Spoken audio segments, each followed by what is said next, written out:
Hi guys, how you doing? This is LaQueen Terry Battle coming here from the beautiful Boston Harbor Bay in beautiful downtown Boston. This is the second part of my series. It's called TPR, Temperature, Pulse, and Respiration. And so pretty much I'm just going to do a little bit of, I'm going to introduce myself and then get straight into it. It's about 20 seconds into the break. So I'll try to make this as simple and short and quick and easy. Beautiful Boston Bay behind me, the harbor, the boats, the flags, the water, this beautiful day here. It's about a nice low 50s, high 50s, low 60s.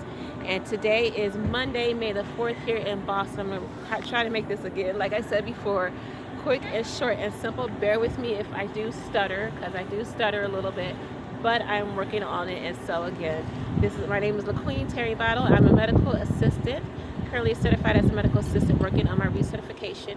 And I am certified to work in clinical, internal medicine, emergency medicine, and as well as all clinics and whatever field is available. I'm ready and available. So try to relax and easy.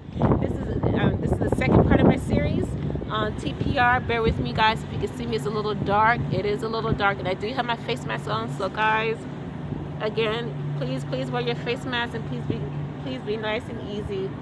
Simple and short, and just keep it, protect yourself, cover your face, cover your mask, take care of yourself as well as take care of you, and the rest is simple and easy. So I'm going to get into it. All right, so my first part of my series was temperature. TPR, temperature is very important. Like I said before in the first part, temperature helps to regulate the body. It helps to regulate the body's metabolism. I'm just going off straight from the education that I got through all my biology and chemistry and anatomy and physiology all throughout. It's all the way from elementary school to high school, and even in college, liberal arts colleges, we have to study biology. We have to study the human body, the human anatomy. Even being a liberal arts major, we have to take science courses and figure out how the body functions and what it is able to do. And so temperature is very important. If somebody has, like I said before in the last video, dealing with a young person may feel fine in their early 20s, their early 30s, or even 40s. They may feel fine, but how they feel is different from what their body symptoms tell them to. So how a person, especially when you're dealing with a young person, an adolescent, and a millennial, how somebody feels is different from what their body symptoms are pretty much telling them. So a person can physically feel fine, work 40 hours a week, go to work, have a great appetite, no problems with their appetite at all, and at the same time they may have a temperature of 102, 103, all the way up to even 105 or 6, and their body temperatures may tell them something completely different from how that person feels every single day, how they can function. So one person may function with a high body temperature, and another person may have a life or death situation with the same way as somebody functions. So it's different. Every single person's case analysis is different. One person may have functioned with a high temperature, and one person may be in a hospital with that same temperature. So every single person's, like I said before, every single person's story, every single person's case is different. But the number one symptom of dealing with somebody with COVID-19 is their temperature.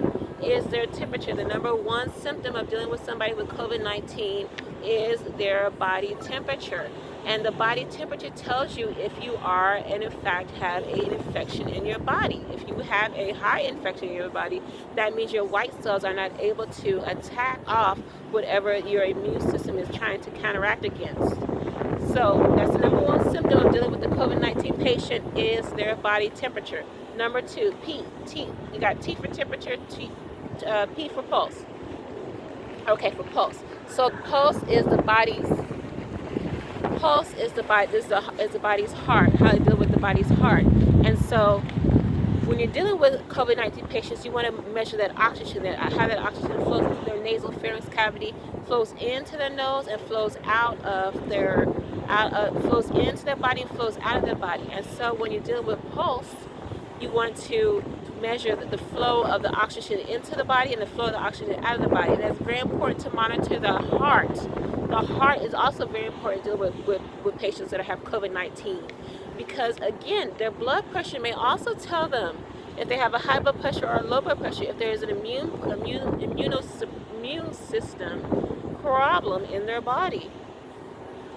It may tell you, it may exactly also signal an immune deficiency problem in their body if they have a high blood pressure or low blood pressure, especially dealing with elderly people.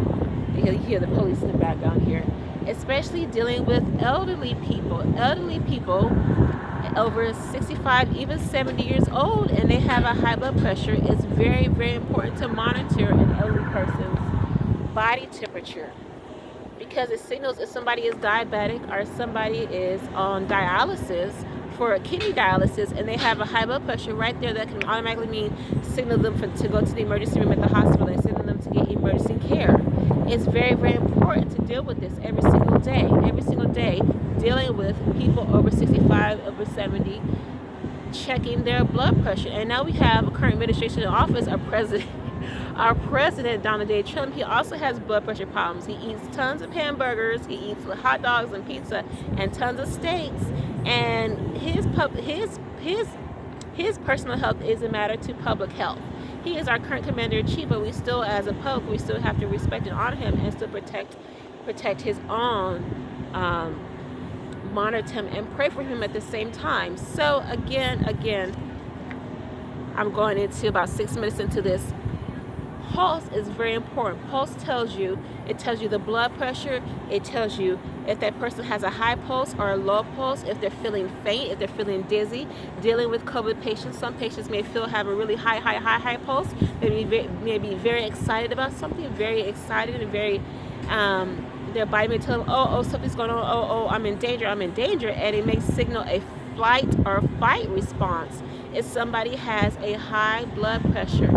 I'm going to say it one more time. If somebody has a high pulse, one of the high symptoms of the fight or flight response is a high pulse and a high blood pressure. So if somebody, again, pulse is very important to monitor in COVID-19 patients. Very, very, very important. The pulse, the respiration, the blood pressure. You got that systolic over the diastolic blood pressure. Very, very important to know in COVID-19 patients, as well as getting their oxygen flow. And that'll be in my next video, respiration. So again, I'm about 7 minutes into this second video. Respiration is very pulse. Okay, we talked about temperature. Temperature helps metabolize the body, as well as making sure if there's an infection in the body.